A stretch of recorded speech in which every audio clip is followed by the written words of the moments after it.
Assalamualaikum warahmatullahi wabarakatuh. Kembali bersama saya Irfan. Nah, sekarang kita membahas tentang Shadow DOM ya. Biasanya kan halaman website ditampilkan berbentuk HTML ya. HTML sangat membantu kita itu karena cukup mudah dipelajari dan digunakan.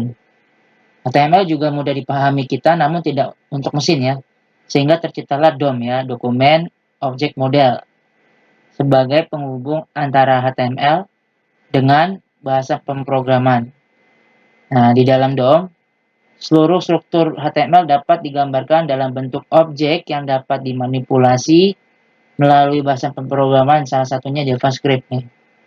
Ketika browser memuat HTML, secara otomatis dimodelkan menjadi beberapa objek dan node sehingga membentuk DOM tree.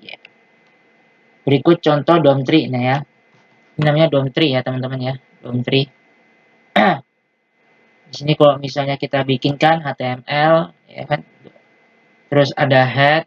Jadi kalau misalnya titelnya nih ada head ya, HTML ya. Terus ada head, terus ada title, ada di sini nanti ada web component. Di sini dalamnya ya web component itu ada body A1. Nah, nanti di sini ada tulisan misalnya mari belajar Shadow DOM. Nah, ini adalah objek dan node yang dihasilkan dari DOM. Dia memiliki properti dan metode yang dapat kita manfaatkan untuk manipulasi konten di dalamnya. Seluruh elemen dan style pada HTML akan terekspos secara global nilainya dan dapat juga kita peroleh dari mana saja ya. Biasanya untuk mendapatkan elemen ini kita gunakan nanti dokumen query selector, misalnya nanti kan kayak kemarin-kemarin kita belajar pakai dokumen query selector, ambil elemennya, misal elemennya namanya apa kemarin tuh, section ya. Kemarin apa, caption ya misalnya dan sebagainya. Setelah itu kita dapat gampang tuh nanti mengontrol elemen, mengubah konten dan lain sebagainya, style-stylenya ya. Nah, saat ini banyak web yang dibangun melalui arsitektur berbasis komponen, sehingga diharapkan komponen tersebut dapat digunakan kembali gitu ya. Kayak React, kayak Vue itu kan, atau Angular ya.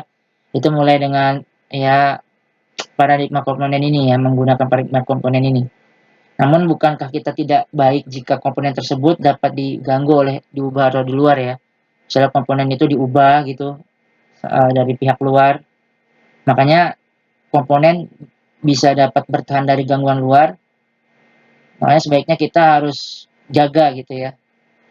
Kita perlu menerapkan konsep enkapsulasi makanya pada komponen tersebut. Nah, gitu ya. Jadi kita harus kasih protect ya, protect hak dalam komponen-komponen yang kita buat supaya nggak gampang diubah dari luar ya teman-teman ya. Mungkin ya kalau kita lihat ya saat ini penerapan konsep enkapsulasi itu menggunakan iframe ya agar komponen terpisah dari gangguan luar. Namun teknik ini bukan cara yang baik teman-teman. Kenapa? Karena berat dan dapat menimbulkan masalah.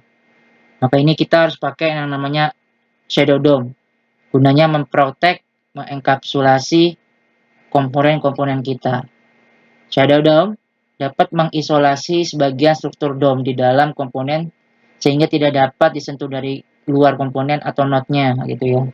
Singkatnya kita bisa sebut Shadow DOM itu sebagai DOM dalam DOM. Nah, kalau kita lihat tuh di sini ada ilustrasi ya gimana cara kerjanya Shadow DOM ya.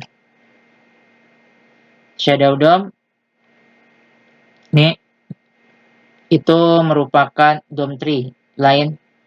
Dia terbentuk secara terisolasi melalui host yang merupakan komponen dari regular DOM ya. DOM tree. Ya, Shadow DOM tree ini dimulai dari root bayangan atau shadow root, terus dia ke bawah memiliki bagian elemen. Nah, ini elemen dokumen tree-nya. Dari ilustrasi di atas, pokoknya di sini nanti ada istilah-istilah ya, ada shadow host ya, atau merupakan komponen node yang terdapat pada regular DOM di mana shadow DOM terlampir pada komponen node itu ya. Shadow host. Ini bagian dari DOM utama ya teman-teman. Yang dimana DOM ini isinya ada shadow DOM gitu, maksudnya begitu. Ya. Terus ada shadow tree. Itu DOM tree ya. Kalau kita ngomong shadow itu berarti adalah DOM tree-nya atau DOM tree-nya dari shadow DOM.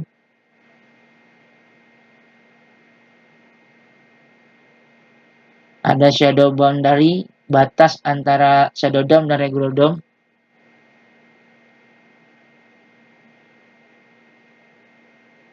Ini ya batasnya ya. Kalau di sini ada boundary. Sama shadow root node dari shadow tree. Root node dari shadow tree. Nah, kita dapat memanipulasi elemen yang terdapat dalam shadow tree. Ya, dalam shadow tree layaknya pada dokumen tree, namun cakupannya selama kita berada di dalam shadow boundary ya. Ini kita bisa berubah nih, mengubah nih semua DOM-DOM yang ada di dalam ini. Shadow boundary. Dengan kata lain, jika kita berada di dokumen tree, kita tidak dapat memanipulasi elemen. Kita juga tidak bisa menerapkan styling pada elemen yang terdapat dalam shadow tree. Itulah mengapa shadow DOM dapat membuat komponen terenkapsulasi gitu ya.